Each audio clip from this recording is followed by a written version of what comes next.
તમે શું જોવો છો આ પેકેજને કેવી રીતે? ખેડૂતોનું કહેવું છે કે આનાથી તો ખર્ચો પણ નથી નીકળતો.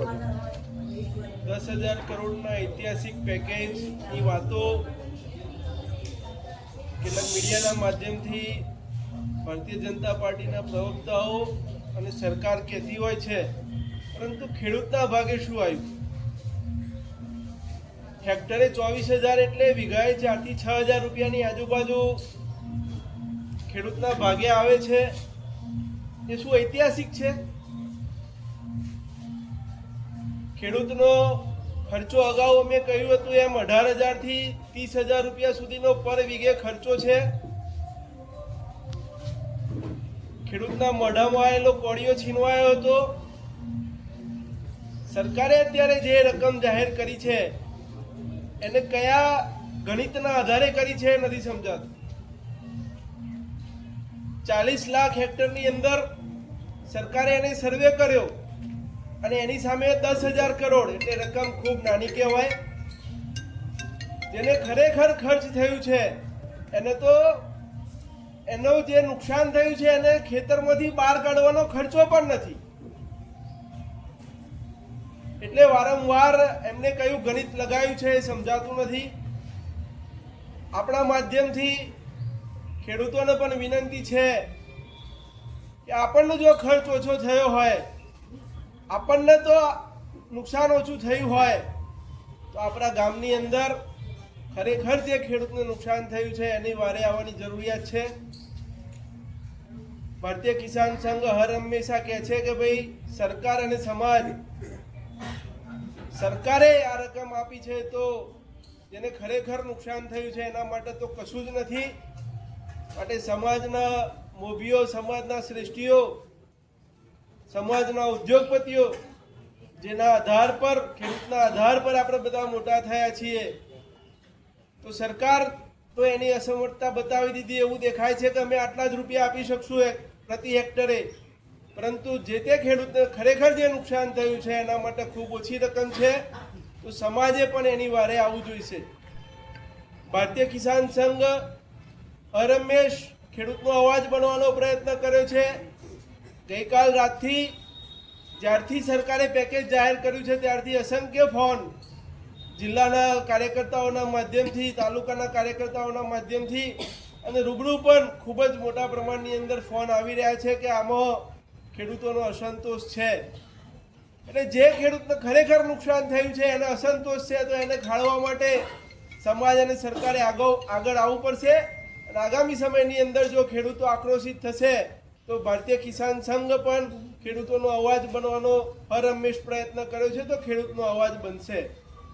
જ્યારે એમને આ નક્કી કર્યું છે પેકેજ, ત્યારે કયો માપદંડ રાખ્યો છે એની સ્પષ્ટતા પણ સરકારે કરવી જોઈએ કે જે નુકસાનીનો સર્વે તમારા ત્યાં આવ્યો છે તો એ સર્વેની અંદર 100% નુકસાન ધારક ખેડૂતો કેટલા છે, 80% કેટલા છે, 50% કેટલા છે, 30%ની આજુબાજુવાળા ખેડૂતો કેટલા છે, તો એના આધાર પર આપણે પણ કંઈક ખેડૂતોને સમજાવી શકીએ અથવા એ કંઈ લિસ્ટ હોય તો એના આધાર પર સમાજના શ્રેષ્ઠીઓ પણ એને મદદ કરવાનો પ્રયત્ન કરે. એટલે સરકારે એની જોડે જે કંઈ પણ સર્વેનો આધાર આવ્યો છે એને જાહેરમાં મૂકવો જોઈએ, જેથી કરીને ખેડૂતોમાં અસંતોષ ના થાય. અને આ અત્યારે જેને 100% નુકસાન થયું છે એના માટે તો એના ઘાસનો ચારો પણ ના આવે એટલું આ પેકેજ છે. એટલે આને કેવી રીતે આવકારવું એ પણ એક મોટો સવાલ છે. માસ સમૂહની અંદર મદદ કરી છે એ આવકારદાયક બાબત છે. ક્યાંક સરકારે પિયત અને બિન પિયતની બાબતમાં એકત્રીકરણ કર્યું છે એ આવકારદાયક છે, કારણ કે વરસાદની સિઝનથી થતા પાકો હતા એટલે પિયત બિન પિયતની વ્યાખ્યાન કાઢી નાખી છે એ આવકારદાયક બાબત છે. પરંતુ ખેડૂતને જે રકમ આપવાની થાય છે, એકચ્યુઅલ જેને નુકસાન થયું છે એને આપવાની રકમ થાય છે એ ખૂબ ઓછી છે. એટલે સરકારે આના માટે પુનઃ વિચાર કરવાની ખૂબ જ આવશ્યકતા છે. કિસાન સંઘ આ પેકેજ અને જે જોગવાઈઓ છે એનાથી સરકારથી ડિફર થાય છે, સરકાર સાથે સહમત નથી, એનો મતલબ એવું થયું ને? ભારતીય કિસાન સંઘે પિયત અને બિન પિયતની બાબત હતી એને કાઢી નાખી છે. એ બાબત મેં કીધું એમ એને આવકારીએ છીએ, પરંતુ જે બધાને એક સાથે રાખ્યા છે એ બાબત ખેડૂતને બેઠું કરવા માટે પૂરતી નથી. સહાય અને વળતર ખેડૂતને બેઠું કરવાનો હોય, એટલે જેને 100% નુકસાન થયું છે એ શું માત્ર આ 6,000ની રકમથી બેઠો થઈ શકશે? એક મોટો સવાલ છે.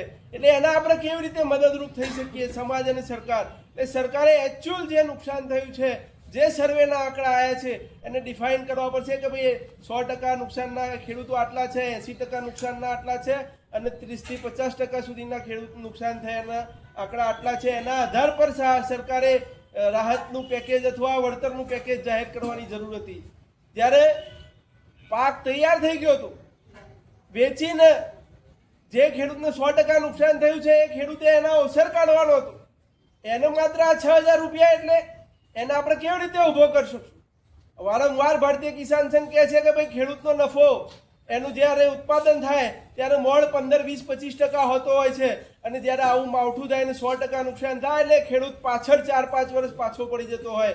એટલે એ ખેડૂતને બેઠા કરવા માટે ખેડૂતને એકમ બનાવવાની વાત, જેને નુકસાન થયું છે એને આપણે બેઠું કરવાની વાત હર હંમેશ ભારતીય કિસાન સંઘ કહે છે. પરંતુ આ તો બધાને લેવાની વાત છે અને 35% નુકસાન થયું હોય એને પણ એ વળતર અને 100% નુકસાન થયું હોય એને એ વળતર, તો આપણે ખેડૂતને કેવી રીતે મદદરૂપ થઈ શકશું? એટલે સરકારે કદાચ 100% વાળા નુકસાન કરતા ખેડૂતને જે સહાય દેવાની હતી એની અંદર જો અસમર્થતા બતાવી છે કે અમે આટલા જ રૂપિયા દઈ શકશું, તો સમાજના શ્રેષ્ઠીઓએ, સમાજના ઉદ્યોગપતિઓએ અને જે ગામની અંદર જે ખેડૂતને વધુ નુકસાન થયું છે એને મદદરૂપ થવા માટે વારંવાર ખેડૂતોએ આગળ આવવું પડશે, સમાજે આગળ આવવું પડશે, સમાજના ઉદ્યોગપતિઓએ આગળ આવવું પડશે. કારણ કે સરકારે તો પોતાની અસમર્થતા બતાવી દીધી છે. સરકાર આ બાબતે રાજ્યના મુખ્યમંત્રી શ્રી મૃદુ અને મક્કમ છે. એ પણ આનો ઇતિહાસ તપાસી અને આપણો જે પંડિત દીનદયાળ ઉપાધ્યાયજીનો એકાત્મ માનવવાદ છે કે ભાઈ જેને સાચું નુકસાન છે એને આપણે મદદરૂપ થવું છે, તો એની અંદર પુનઃ વિચારણા કરવાની ખરેખર જરૂરિયાત છે.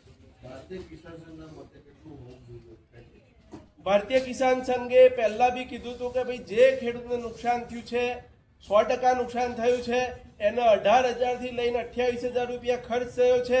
એ ખર્ચને આપણે ધ્યાને રાખવાની જરૂરિયાત હતી. એની અંદર કદાચ આપણે ચૂક થઈ હોય એવું દેખાઈ રહ્યું છે.